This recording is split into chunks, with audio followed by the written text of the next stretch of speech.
Here are the horoscopes for the week of the 17th to the 23rd of March 2025. Now this seems to be a week of two halves, because on the 20th we have the Sun moving into Aries on the spring equinox, but also making connections with Neptune and then Venus while doing so.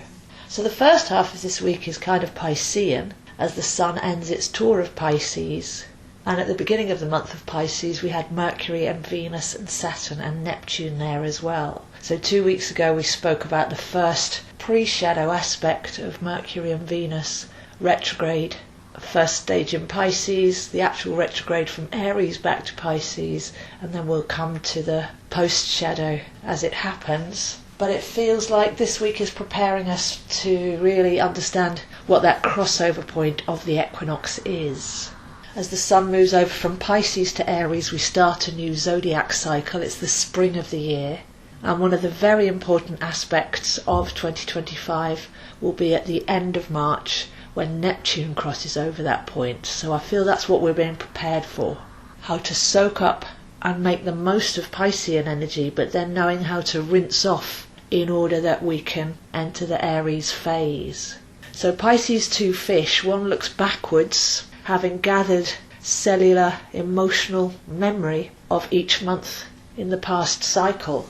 And with that comes great wisdom, knowing and remembering. But the other fish faces forwards, and we have to know how to rinse off and not carry all the baggage, just take the seed of awareness forwards but not be bogged down, in order that we're light enough to spring up into a new cycle. In the Celtic tradition, the salmon of wisdom swims back upstream, and salmon return to their place of origin to lay their eggs, but there's nearly always a leap up, a small waterfall up to the point or the pool of origin. This is actually where we get the phrase leap year from. So while we're in the first half of the week, can we really immerse ourselves in the wisdom and ethereal magic of all the Pisces energy that we've experienced?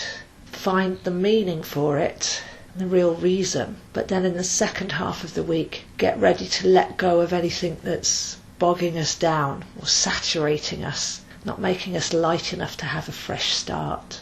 So although Mercury and Venus are currently retrograding in Aries, which we spoke about last week, the whole phase is really a Pisces retrograde, as it began there and it will end there in the pre and post shadow. So it's more about rinsing off and getting ready than charging forwards right now. So as the Sun prepares us to make this jump, and Venus and Mercury are going backwards and forwards over this sacred point, we are heading towards the 31st of March when we enter a new spiritual cycle, and we need to clear our vessel and be still in order to receive the new frequencies. So the Sun meets with Neptune on the 20th, and that will be the final rinse. Are you like a fountain? It's like the Ace of Cups card in Tarot. Are you clean and pure and aligned and still and present and receptive in order to get this upgrade? And then the Sun moves into Aries, heralding the spring equinox, and that's a time of rebalance. So finding equilibrium. And as we know, equinoxes and solstices are 3-day events, so really the 20th to the 23rd, we don't have to be active, but it's purifying, finding the balance, feeling the balance, and making inner recalibrations that will matter this week. By the end of the week, the Sun will be meeting with Venus. So Sun in Aries, very masculine. Venus, the archetypal feminine. So the equinox balance is nearly always balancing the masculine and feminine, the head and the heart, the doing and the being. So I feel this is a week of active releasing, reflection, recognition, diving deeper into our inner wisdom and knowing, and then pause, just to allow that rebalance to naturally happen.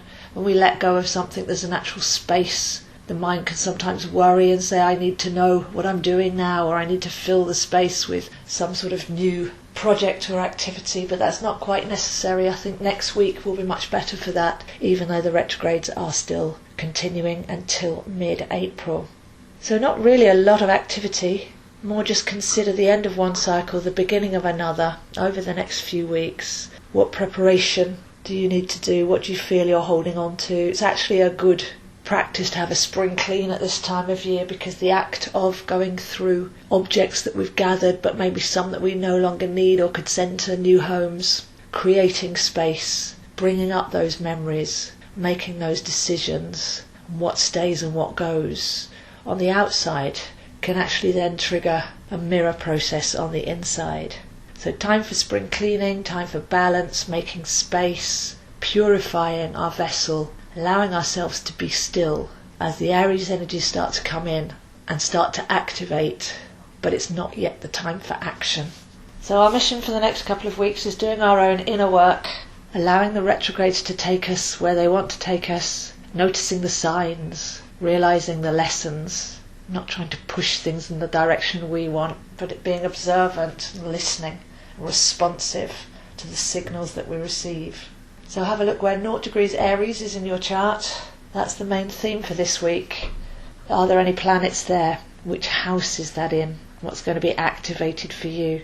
And like I say, when Neptune passes that point, that's for the next 168 years. So really almost as important as when we were focusing on 0 degrees Aquarius when Pluto moved over that point earlier in the year. This makes this a very, very important year. It's a complete upgrade. And if you want to work with it personally, then you'll need to know where that is in your chart. So if you'd like some help with that, I'm available, zoeheinz7@gmail.com. I can have a personalised reading. I can include tarot so you get some visuals. I record MP3 and even include personal ritual and practical tips and coaching in order to be able to help you let go and realign. Post these videos on YouTube, Zoe Astro, Instagram, zoeheinz7, and Facebook, AstroZo. So sacred crossing of the equinox point, letting go of one cycle, holding still, being ready to receive the vibrant energies of the next, as the Sun, Venus, Mercury and Neptune all hover around this point. Then we're being fine-tuned for a life of raised consciousness and higher awareness. Really is worth all of our focus.